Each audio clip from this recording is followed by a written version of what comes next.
देखो, आज मैं आपको आस्तीन के बारे में बताती हूँ कि आप कहाँ गलतियाँ करते हो। कि आस्तीन जब आप बना लेते हो और जब जॉइंट करते हो तो बीच का हिस्सा कौन सा निकालते हो उसके बारे में भी बताती हूँ। और उसको यदि आप इससे जॉइंट करते हो ब्लाउज से आस्तीन, तो आपको कहाँ से आस्तीन जॉइंट करना है और कहाँ से मिला। आप क्या करते हो कि इस वाले चीज़ को बीच सेंटर मान लेते हो कि आस्तीन का बीच सेंटर, आस्तीन का बीच सेंटर ये वाला हो गया कि आस्तीन इन दोनों को मिलाओगे आप, है ना, इन दोनों को मिलाते हो तो आपका बीच सेंटर ये यहाँ निकल जाता है। ये तो सही है कि ये बीच सेंटर हो गया, पर इस ब्लाउज का आस्तीन का बीच सेंटर ये नहीं होता है। ये बहुत से यहीं पे गलती करती हैं कि इसी को बीच सेंटर मान लेते हैं। ये बीच सेंटर नहीं होता है। जब आपकी कटिंग होती है, यदि प्रॉपर सही ढंग से आपकी कटिंग हुई होती है तो ये होती नहीं है। जब आप इस तरह से एक दूसरे को मिलाओगे पूरी आस्तीन को, और ये ऐसे मिलके जो आएगी ये ऐसे आएगी। अब देखो, ये बीच सेंटर मेरा ये यहाँ पे आ रहा है, ना कि मेरा बीच सेंटर ये यहाँ है ना। तो मेरा बीच सेंटर ये यहाँ है। ये मैंने कट भी लगाया हुआ है, देखो ये मैंने कट भी लगा रखा है। तो ये है मेरा बीच सेंटर। अब यहाँ से मैं आस्तीन जोड़ना शुरू करूंगी। दूसरी बात ये कि आपके आस्तीन का बीच सेंटर और इसका बीच सेंटर जब मैच हो जाता है यहाँ से, और जब आस्तीन को आप ऐसे मिलाते हो, ये ऐसे मैं मिला के देख रही हूँ, यदि आपकी आस्तीन ब्लाउज से ज्यादा बाहर निकलती है तो फिर आपने आस्तीन की कटिंग गलत करी है। दोनों मैच हो जाते हैं बरोबर, तो ये समझो ये आपकी आस्तीन सही साट इस ब्लाउज के नाप के अकॉर्डिंग बनी हुई है।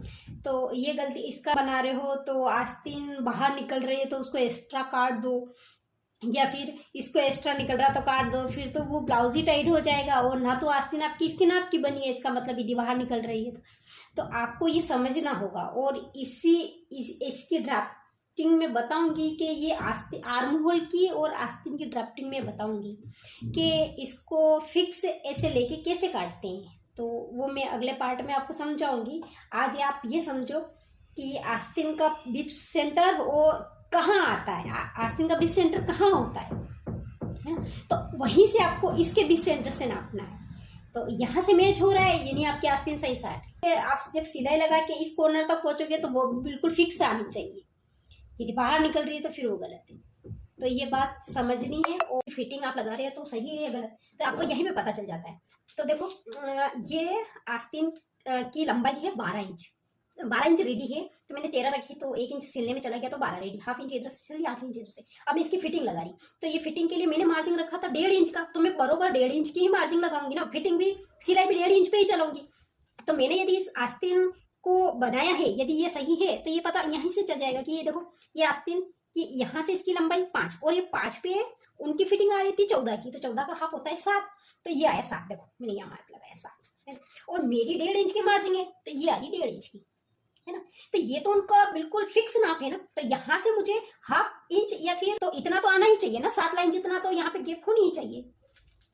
और ये देखो, ये यहाँ से 8 इंच का मार्क है। 8 इंच की लंबाई पे उनका 13 का राउंड बनता है, तो ये 6.5 होता है हाफ 13 का। तो अब मेरी फिटिंग 1.5 इंच की यहाँ पे आएगी, ये 1.5 इंच। ये देखो, ये हाफ इंच इतना मार्जिन तो यहाँ पे भी होना चाहिए, ये फिक्स नाप है उनका राउंड, है ना। तो इतना तो लूजिंग होना ही चाहिए। अब इधर पे देखो आप कि यहाँ पे मेरी उनकी फिटिंग है 11 इंच की, तो 11 का हाफ होता है 5.5, ये 5.5, और मेरी 1.5 इंच की मार्जिन है यहाँ पे ये। तो कम से कम ये हाफ इंच इतनी लूजिंग तो चाहिए ही चाहिए। ये फिक्स ना, यदि उनको फिक्स लगाना होगा तो अपन फिटिंग यहाँ से लगा सकते हैं, पर कोई इतना फिट नहीं पहनता कि बिल्कुल ये से, तो थोड़ा सा तो मार्जिन सबको ही चाहिए। तो मैं यहाँ से फिट, ये मेरा 1.5 इंच है। तो आप ऐसे देखो कि आपका ज्यादा तो नहीं बन रहा है। यदि उनका मेन फिटिंग है वहां से आप कितनी लगा रहे हो, और जहां से मान लिया उनका फिक्स लगा रहे हो, तो आपकी मार्जिन जितनी आपने रखी है उतनी ही है, फिर ज्यादा बन रही है।